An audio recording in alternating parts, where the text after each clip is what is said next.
Ordinance number 2016-21, the City of Lake Borough adopting Chapter 2 Administration, Article 24, Education Advisory Council, providing severability, the repeal laws of conflict, codification, and effective date. I'll entertain a motion. So moved. Second. Second. Second. Do we have any public comment cards? You almost was cut off. I just want to say before we get started again, this is another item just to state for the record before we go to public comment. Prior to, I don't know when the last date was or when, if there ever was, the city has had no formal relationship with our schools. We've had no education council. We've had programs or projects or things that have come spattered in to have a relationship with our school and created the Mayor's Education Council. Just a few years back, we've had the representatives and principals of all of our local schools and some of the charter schools participate as well. Have dialogues about what issues and what programs they need and where they need help. Because even though it's not like where I grew up, you know, the city was involved in running the school system. We have our county school system that operates it, so it's a different business model than I grew up in. But just because the county is doing that doesn't mean that we shouldn't have some say in it and some ability to help our schools, because they need our help. And you know, growing and improving our neighborhoods, you know, we have to make sure that we provide great education for our kids. And to look how we've improved and gone from D's and C's and F's even, and created A-rated schools here in the city of Lake Worth. When we look to increase and encourage more families to invest in our community, we have to remember that that's a key component. We talk about money, we talk about this, but education is the key. And with the diverse population that we have, we still have A-rated schools here too, with people that English isn't even their first language. So they have needs, and I've watched, and one of the recommendations that came to me and one of my requests for this Education Council came from the need from these communities. They want to bring, you know, rather than at a city commission meeting once in a while or whatever, they want to have a forum to bring leaders of the schools in to talk about programs that they are doing, bring the kids into these Education Council meetings and present and prepare and do and talk about their needs and have that heard on a regular basis. So it's not just a quarterly temporary type of thing. It's something that we're being kept in the loop and being made aware of. Most other cities everywhere in the country have an Education Council, and I think it's time for us to take it seriously and create one so that we are catering to the needs of our children on a regular basis. And I was just going to mention, if we could maybe have some clear direction. The three things that I constantly struggle with residents is the early learning, the actual educating the multi-language children to be on the same level by the time they reach school age. Feeding. I know a lot of the schools, a lot of the teachers go out of their own pockets to feed some of these children in the mornings, but they still need feeding afterwards, and then especially in the summer. And then back to school supplies. I'm constantly donating, you know, book bags and things preschool, and if we can, you know, maybe instead of every year shuffling to do these things, actually, you know, make those 3 initiatives that we could, you know, actually, you know, we're not shuffling at the last minute to get book bags and school supplies right before the kids are going back to school. You know, have a program set up. And there's a lot of people involved, that, you know, in the community that want to be involved in education and that have children in this community and want to be involved in hearing about it. So I think this is natural. I hope we don't go through the same process as the last item issue, but I'm willing to hear things. Commissioner McBoy? I don't think it will come as a surprise to anybody that I'm highly in favor of education. I just put some effort into that actually this morning, completely unrelated to this, but looking at the way that it's set up, and maybe I should stay on that a little bit. I mean, obviously, something that attracts people to a community is the quality of the schools, the relation of the schools to the community. And we do have a different situation that we have no governance over our schools. It's done to the county. So I'm all in favor of us being more interactive with that. I have a bit of a question about setting up a board where we're asking 4 people to serve on it, but they don't get to vote. And I think we've had some experience with that in the past, and I just find it very unreasonable to ask people to give of their time and come and be involved, but they're secondary status folks on it. I'd say go ahead and make everybody a voting member. It's an advisory council anyway, so what are they going to, they can't do a whole lot of mischief by all voting for X, Y, Z. So I would say change that right off the bat. Make everybody voting members. The current non-voting, there's a student member, well, empower the students, let them have an experience. You're creating future leaders to go on and do other things. Resident parent, let them be a voting member. District administration representative, I don't know. Again, it's just 1 vote out of 9, so sure. And a teacher representative seems also reasonable, they should vote. Make them all voting members, and then I think it's a great idea. Okay. That was staff recommendation, so I'm open to making changes there, that's not a problem.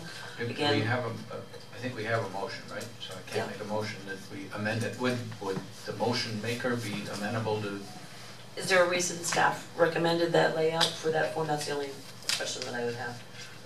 And it would follow some other boards, but we've had made changes.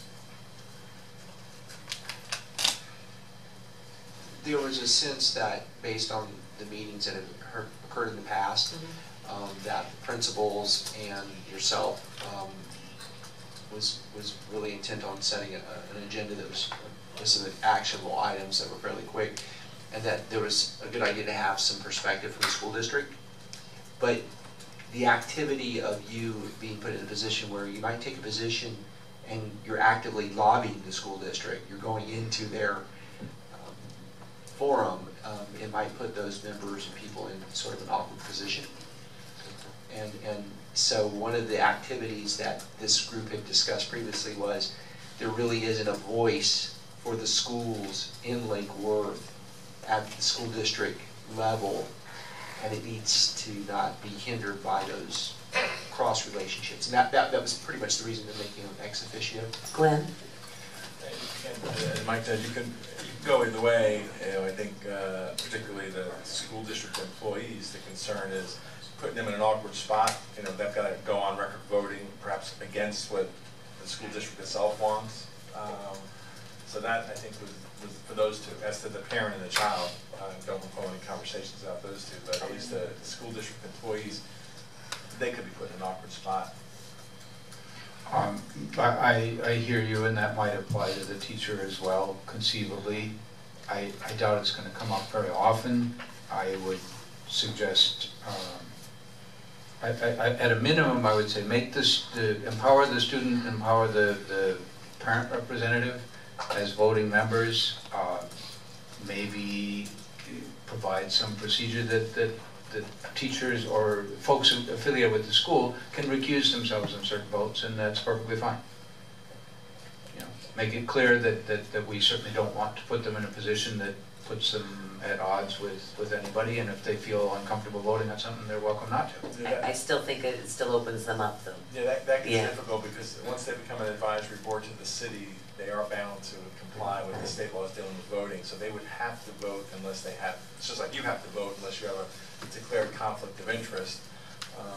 I think if it's a conflict of interest, but a declared conflict of interest isn't that you disagree with your boss. And I think that's the worry. I mean, I was in a meeting with the school board this morning, and it was clear to me that the person we were talking with disagreed with his boss, but he couldn't say that, in a meeting. So, I think it's just. Is there really no way that somebody can just recuse themselves without having to necessarily give a reason? On a volunteer board that's advisory? Only if they need to take a restroom break at that particular Well, time. there you go. Tell them that that's...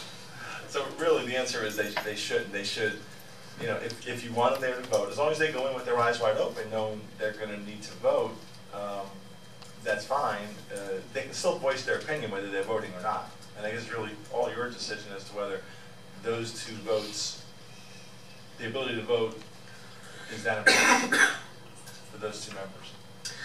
And I think too that if you don't mind me jumping in for a quick second, I think we should bring this back with the other one, because I have concerns that, that the teachers might want to be on the board, and that they're not fully representative, only having one teacher spot on there. I think we need to re-examine this. I make a motion to table this item with the prior item. Yeah, we have a motion. Second. We've got a motion on the floor and a second, so would you rescind that motion, and we'll move these along and do a little bit more research? Commissioner Amoroso would have to amend the motion. You made the motion. Did you- Was first, the motion Do we- made by Amoroso. I'm seconded by concerned that the teacher involvement, because they've been part of, and you're bringing these items up, has brought this item to my mind, that because we've had the mayor's council, that the representatives from the different schools may feel slighted if they're not a part of this board. And I'm just wondering, how do you make that transition to this advisory board? Maybe. City manager, Well, just because you're the one who's been there. It's the principal of the school or their designee. And, Right. and there have been some instances where some of the schools, the teacher is the active one. So it's not a prohibition against more than one teacher. It's up to the school. I know, but I'm saying that what if, so you've got one school and then you've got the other school saying, well, why aren't I a part of that advisory board, or why aren't I think we need to, Okay, we do need to, and again, I think maybe putting this off for some, it can become unwieldy if we are hyper-inclusive with all the schools that we have to deal with. So, well, and I wanted it modeled after the West Palm Beach Education Advisory Board, in which I don't think that this is completely similar to that, and I think based on what we have, we should have a discussion with the board first, and on the mayor's council, and get their recommendation before we bring this back. That would be my guess. I'd be inclined to table it. It seems like we're not quite there yet. Yeah, Vice Mayor? And the monkey wrench here is, what about the private schools? it's all They're schools. Okay. Good, good, All good. schools, Good. Yeah. Learning institutions. all institutions. Okay, so would you mind terribly? As long as there's a time certain, I think the arts one, we just tabled it. This, I'd like to see, a time certain If we to can, come back, because Well, I know it's- you've been working on it and trying to get it together. as long as we have, when is our next scheduled mayor's education council, isn't it June, July? I think it's coming up. I honestly. that's Usually it's the summer months and they're out of school, so we try to limit those summer ones, but I think there was one scheduled for the end of July, or planned for the end of July. We'll schedule another meeting, and we won't bring it back until right after that opportunity. Okay, Is that- is so that maybe okay? August. Yeah, that's what I'm thinking. Okay, so I have no problem with that. So you rescind your motion, and the second was rescinded by whom? The second was by Commissioner Meyer. I rescind my second. Okay. And who wants to I make the new make a motion? motion that we table this to a date certain after the next meeting of the, Mayor's Education Council. thank you. Second? Second. Second, all those in favor? Aye. All those opposed? Motion carries unanimously. Please note for the record that I was going through the legalese and I buried it accidentally. Not the first time I've been overlooked. Okay. Be the last. Or the, Greg Rice, the listener.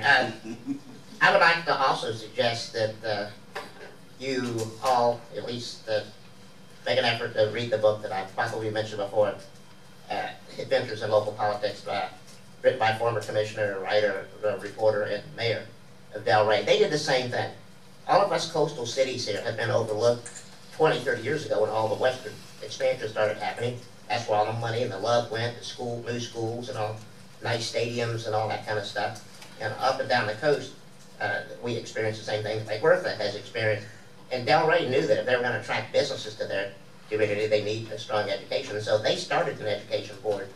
And in reading that book, Adventures in Local Politics, you'll hear some of the steps that they took. And the other night, Jeff Froman spoke here at Lake Worth, and one of the things he said was paramount in that city's turnaround was that education board. And he knows that the teeth that you can and can't have, and because he lived through it, he was part of that organization. So if for nothing else, please read that book, especially that part of the book when you're trying to set this up. I think he had some great ideas, and there's a sister city right down the street that we can learn from their successes and their failures too. But I think it's paramount that we do that. We're going to attract families to move to this town, and we need to have a strong and desirable education, both public and private.